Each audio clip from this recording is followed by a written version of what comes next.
Okay, so here's what I need you guys to understand before we get going too far, is that you can write a function using your calculator. You are not going to need to create an eyeball line and sort of estimating slope and all those things. You will use technology to do all lines, and I'll show you guys how to do that later. But for now, what I need you to recognize is that there are, when you're doing an equation or creating a regression equation, there are input variables and there are output variables. The input variable is sometimes called the independent variable. The output variable is called the dependent variable.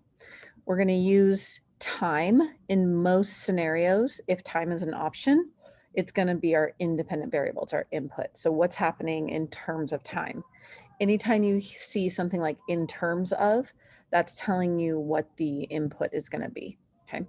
So in this case, we have the independent variable, which is the number of hours they spent studying, and the output variable, which is the score they received. Okay. Other pieces of terminology you should feel comfortable with. If you plot your data and you get sort of a relationship when you first look at it, you may notice that to be straight, you may notice to be curved. There's different types. We'll look at those. But anytime you see that, you can see that these two variables, time and score, are associated. There's some kind of relationship between them.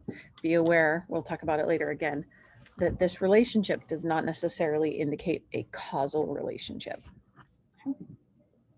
So this is where we're talking about form. Form can be linear. This would be positive linear. Form can be negative linear. And then it doesn't have to be linear at all. So like in this case, we're seeing kind of a slow upwards curve.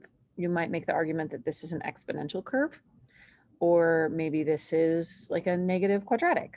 And we haven't talked about these yet, but see how it goes up and down, up and down, up and down? That is sinusoidal. So this has got that wave shape.